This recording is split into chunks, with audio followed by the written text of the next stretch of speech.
States that time, he had to wait, and they went to China. So he was educated in mechanical engineering in China. But he came up with the Radex plowshare, he came up with the automatic resets, the different types, and the high-speed bottom. Those are all his innovations. An amazing man. One other thing you could touch on, Max, is the air planner. That was a service Oh, department okay, yeah, employee. I told the story about one serviceman as good as two engineers, that the air planner has been a good product for Oliver, and it still is being sold.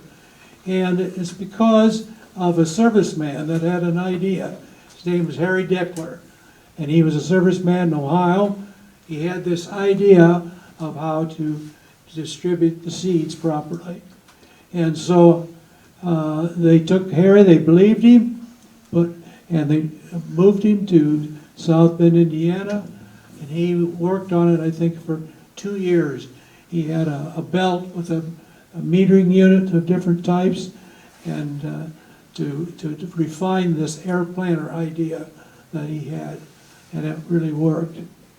What about that First one, he quick used cut? his wife's vacuum cleaner to make it. Well, yeah, the quick cut, Yeah. the quick cut beam platform was another innovation. Yeah, right, the high speed, yeah. That Brantford facility, Max had sent me up there once, you remember that? We had to tear apart a whole bunch of 135s apart because there was a spring in the PTO shaft that was too long. It was thrusting the crankshafts ahead. I don't remember that. You sent me up there on that deal, but that Brantford research facility was unbelievable. That's a beautiful setup they had up there at Brantford. That was the quick cut. Yeah, and Yeah. that's That where was the quick. designed by Graham Quick, who Yeah. was He was an Iowa Stater. All right, yeah, there is he something wasn't a good. service guy, he was an engineer Yeah, from Iowa State. Well, did he work for? Plug in there. yeah, he worked at. John, did he work He for? worked at for Brad- Well, yeah, oh, yeah, right. Yeah. Then that's where the quick cut came from. And then he went back to Australia. He was head of their extension.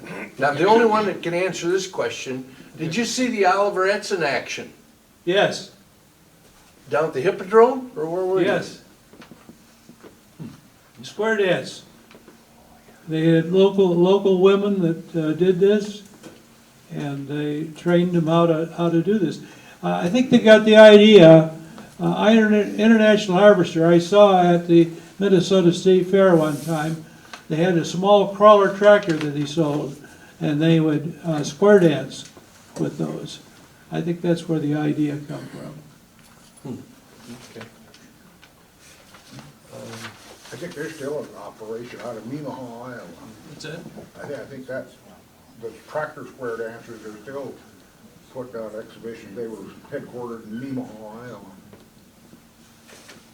There's one question here, and I don't know if anybody else qualifies, because I'm the only one dumb enough to keep working in firemen, but it says, do you have Hart-Parr, Oliver, White, or other tractors? And Linda and I've made the edict, we farm just 3 miles out of town here. Every tractor on our farm was come off the assembly line, Charles City, or like the little American sitting out here was majorly built in Charles City. Yes, my brother and I work together with his son. The real fancy ones do because I don't have an auto steer on them or anything, but for the strip till and the planting, that's done with the new Challengers, but. I thought you had tractors that were put together with parts from other tractors. You thought all my tractors came out one part at a time? Well, there are a couple of them like that, yeah, there are, and most of you are aware of that, we have them prototype 325s, and that's a whole nother story that involved the move to Coldwater, where I was able to purchase carcasses, I guess you'd say, and we put them back together, renovated them, so, but. I've got an Oliver 80 in the machine shed. Well, there we go. Hey! And Ray, do you have an Oliver tractor? No, That's right, you're all international, aren't you? Kelly's I've got a American 60, You do? yeah. All right. A cab on it? My great-grandson just runs the heck out of it. Oh, neat. It's a toy. Oh, I got something to say about the plow. Oh, by the way, you was talking about the old, back in the 1910s and stuff, I found a couple pictures today with the old, when they were in the Charles City plant, they had them all lined up. uh-huh. Sure. You might be interested. We've got, and McKenna, and for you folks, you know, McKenna's closing the museum at 4 o'clock. She's gave the key to me. She's entrusted me with doing it, but so we can stay as long as you want, I guess, but if you get bored, you feel free to, you're not gonna offend me. There's another deal going on downstairs in the main lobby. There's a video going on, and it's a PowerPoint that I put together on, it's kind of a virtual tour of the plant. There's some neat shots in there of the plant in operation in, you know, in its last days, so go ahead, Greg. Okay, we get back to the plow. Dick Bennett and I had a good talk about that, how come our plow did so well.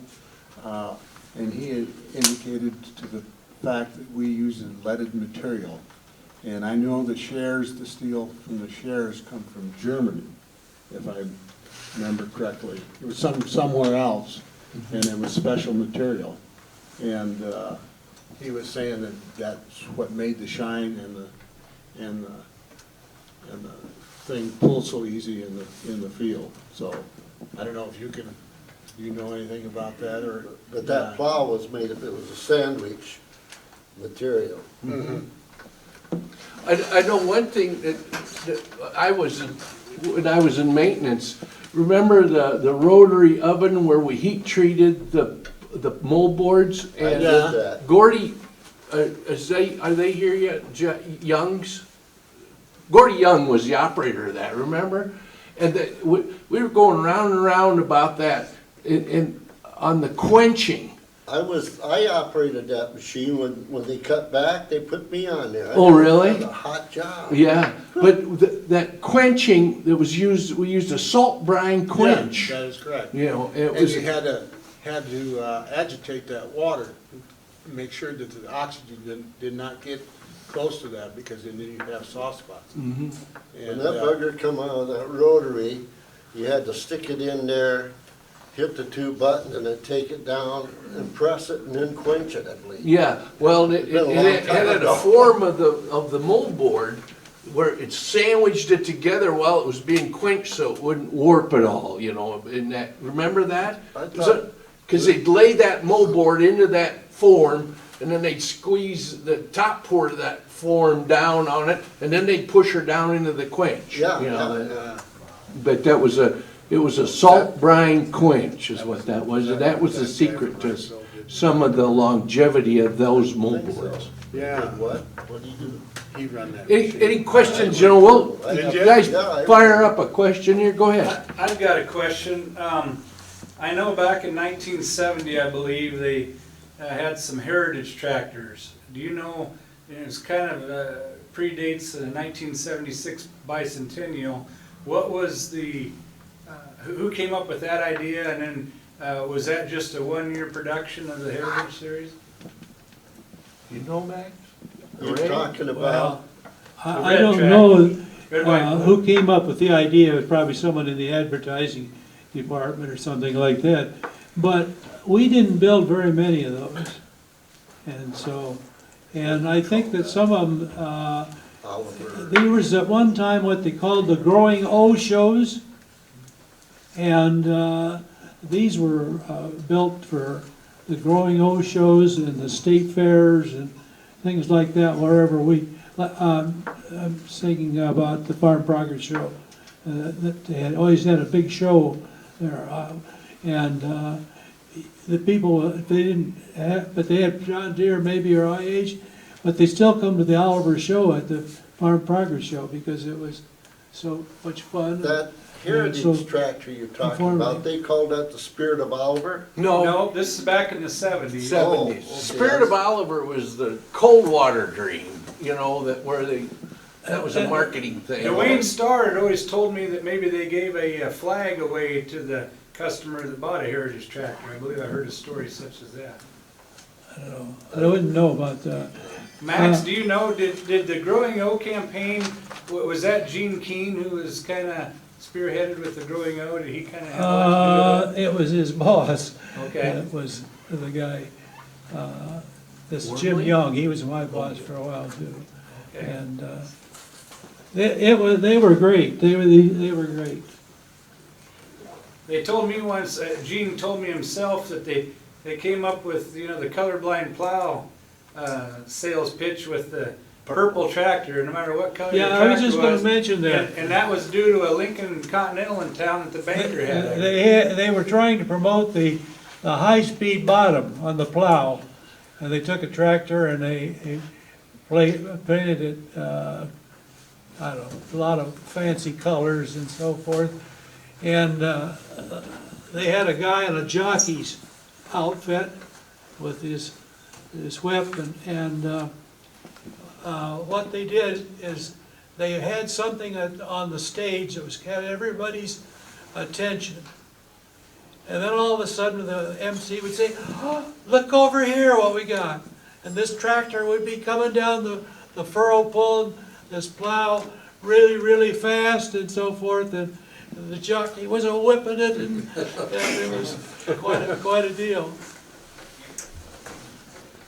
Any other questions? Was there a 2355 that was gonna be made, but there was only, I was reading some history on it, on this plant here on Facebook. There's something about a 2355, but except it never got made because the 4150, they went forward with that.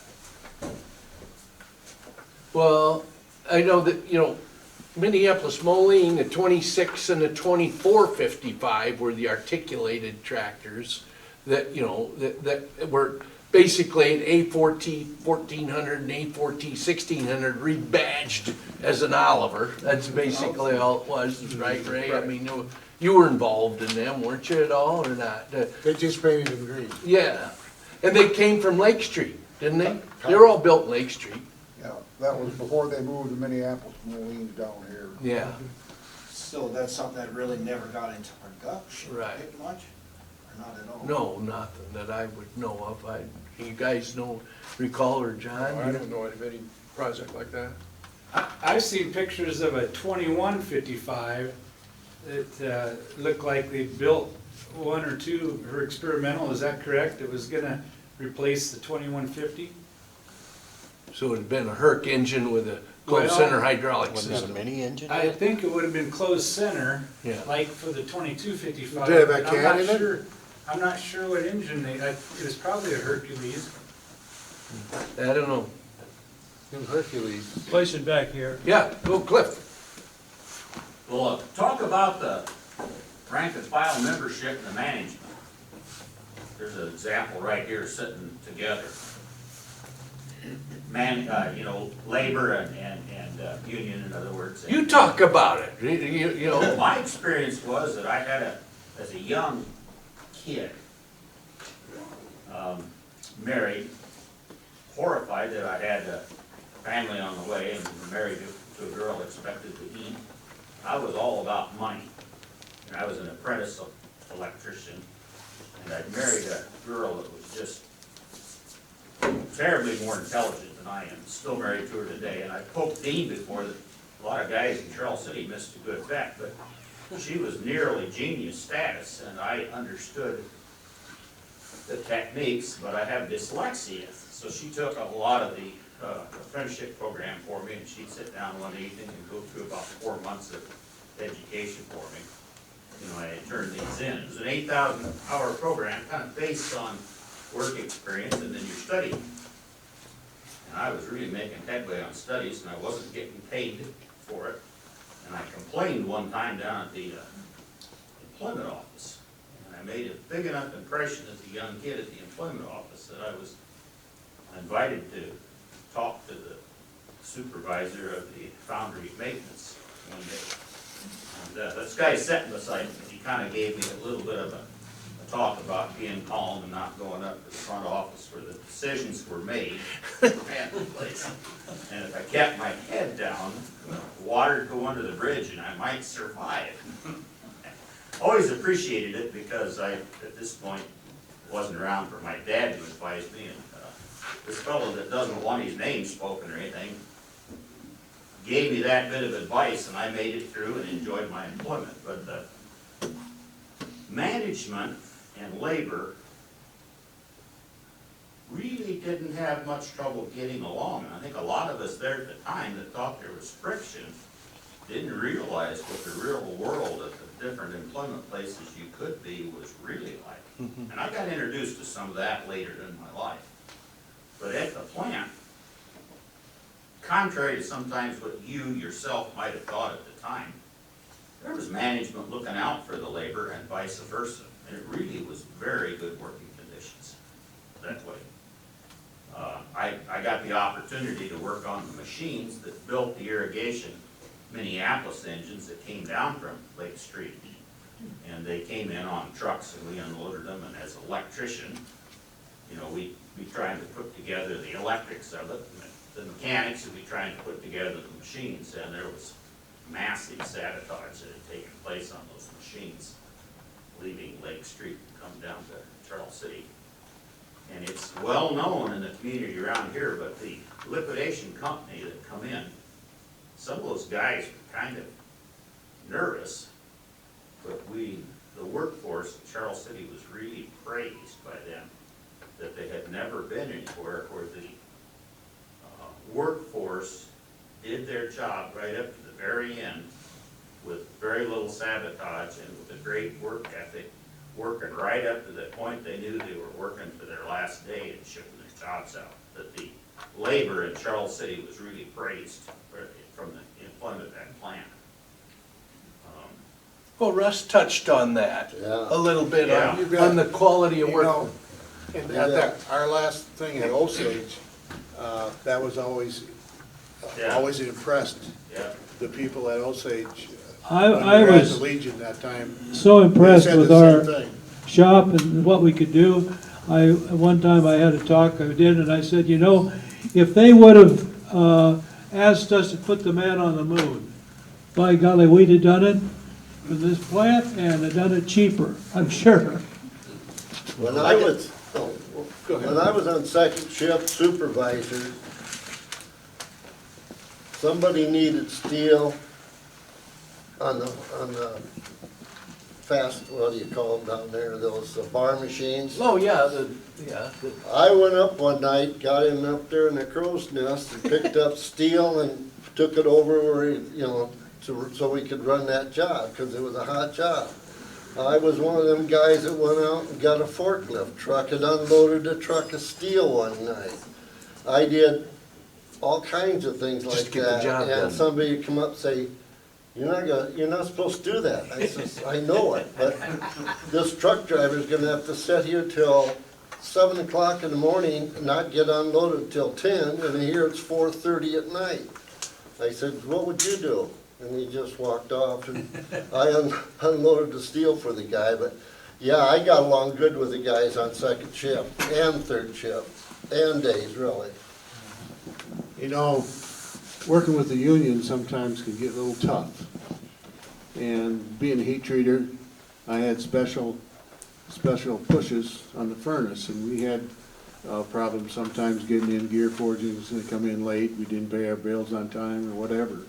And we were on a kind of a tight budget, and we had a lot of people on layoff.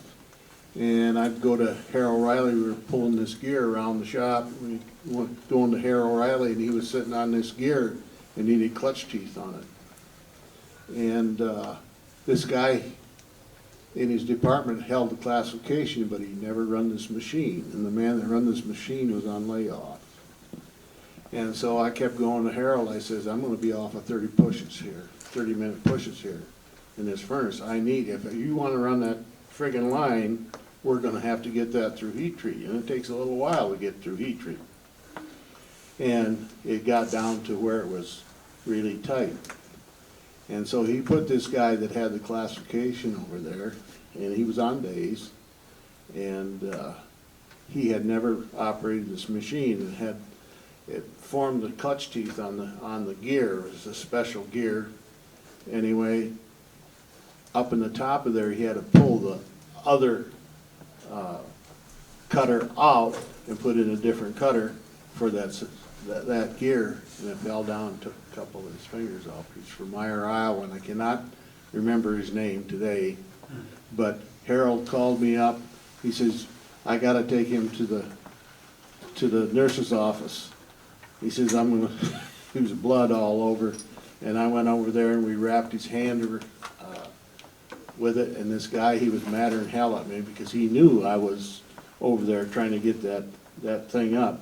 And you know, I didn't sleep for nights because first of all, I was the cause of him getting the fingers off in a sense, but it was a union contract that kept hounding him. You know, we would have been way better off of calling that guy in, even if it's just for a little while or keeping him somewhere else.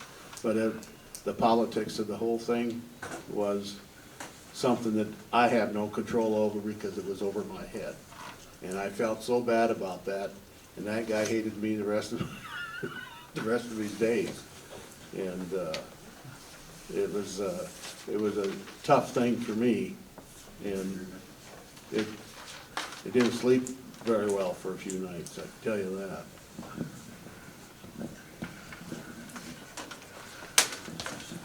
Anything else? You mentioned the 2255. I was fortunate enough, as a National Oliver show out in Ohio. Was John Rex the head engineer on the 2255 project? That was before me, I don't, John, you know, or Ray? Name's not familiar. I don't know. That's what he kind of came across when he spoke. He was one of the head I forgot about John, yeah, I don't know. I heard about him, but I think he was before my time. Okay. We do have a celebrity in the crowd, a driver of the USAC Showdown, he's sitting right there. My brother, Larry, you shipped him down there, didn't you? I'm Bill Sperling. Ordeal, as they called it. Yeah, there you go. Heard that before. And the G1355 showed them all up. Well, you know, if there's, I think these guys are getting a little tired, but, appreciate y'all coming. If you've got personal questions, I'm gonna be around here for a while. I'm not gonna leave, and so feel free to, but I think we'll call it a wrap as far as the filming. Is that? I'd just like to give you all a round of applause. I've been looking forward to this all week, and, you know, this is great.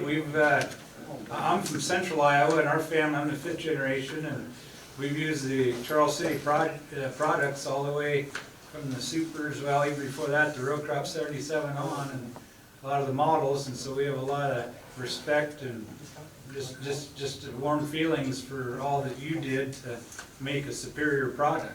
You know, the thing of it is, I drove quite a few of them tractors also in the field, because during layoffs, I worked for, actually, his dad was the owner of the Oliver dealership in Osage, Swan. Dan Swan. Okay, and he had 4-150s, and I plowed a lot of ground with the 4-150, and I tell you what, I love that tractor. We had one of the early ones too. It was the pride of the neighborhood, but Dad was so impressed with the ballast of that tractor. He also had a 1355 with a Moline engine in it, and I know why they put fuel tanks on that son. I think that was the reason they made Fender fuel tanks. Oh God, that took fuel, 9 gallons an hour, easy. The Fender fuel tanks, as I recall, the Fender fuel tanks were an idea of a farmer, that he'd made some for himself, his own tractor. And I don't know, it was Wormley or who, what, that saw it and thought, My golly, we ought to make those too, so. I think on one of the drawings, my uncle's name was on it. Bob Clee was working engineering for a while. And I run into a couple of his drawings. Another thing that comes to mind for me that I guess I appreciated, and, as you know, we see it from, I was born in '71, so I was pretty young when you guys were turning some of the green tractors out. I was, up when we run the whites too. But, I appreciated the trunnion mount quite a little bit. The coupler chains are okay, but when they get wear and tear on them, you get into some things. But another fellow who I had a lot of respect for, two people I got to meet, and I'm thankful I did, was Vince Weber. I believe Vince was involved with the hydropower drive and the power booster. Transmission. Awesome individual. And I actually talked to him for some time, and I was so amazed, the continuity that you all speak of is just the support of each other and the ethic and the workmanship. But I was impressed. I talked to Vince for quite a while at Dean Barker's visitation, and I sure missed Dean. He was just a super guy. Super guy. And I know Dean went over to England, I believe, for a while, or he went overseas for the company. But He followed did Dean, he was part of that trunnion mount design, wasn't he? I know he was involved with that in the four-wheel drive articulated, if I remember right.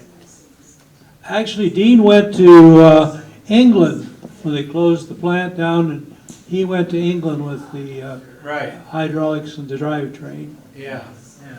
You won't find anybody finer than Dean and Charlotte Barkers.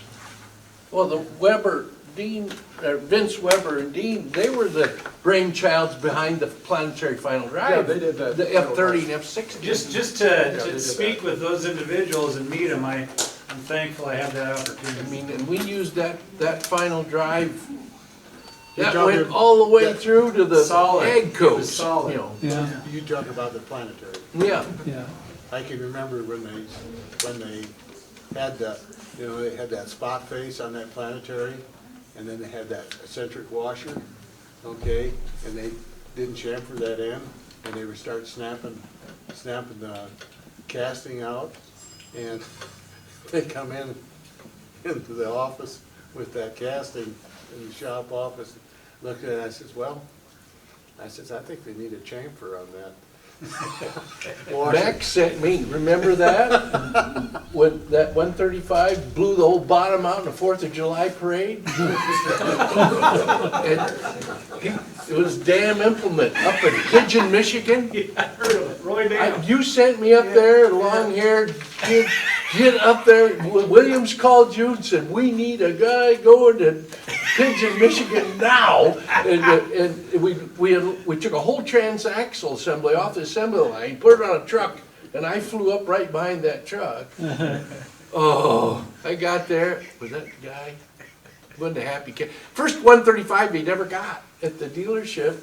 And they were showing it in the 4th of July parade. He says it shuddered a little bit, then crunch, and 40-gallon oil all over Main Street. And locked up right there. And I was, it's like Ronald Reagan. I'm from White Farm Equipment. I'm here to help you. Oh my gosh, he gave me, you sent me up there. I forgot about it. Yeah, you forgot. Well, I had. Well, the big four-wheeler that was headed for the showdown in, was it Boone or thereabouts? The crew taking it down was driving it, went in to eat and come out, the reverse idler had locked up in the transmission. I think you know about that. I don't remember that one. And it was a static display when it made it to the show. It started and Remember, Ray, when Joe Bazan drove our first service school in the 450s and drove them over to Nyack and got over by North Springs with it, and the brakes heated up on it, locked up right on the road there. You know, brakes were set a little bit I don't tight. remember any of that. Oh. I Because I was in charge of that, you were there, that Nyack Yeah. service school, you were, do you remember that when? Yeah, we had to come in for a lesson ahead of that because everybody was really, what are we going to do here now? You mentioned Dean Barker. Yeah. I worked for another company and I work shows, and every show I was at, Dean would come around and talk to me. He was a super guy. And I went to his funeral. He was from a little town north of here, and the church was pretty small. But out in front of the church was a brand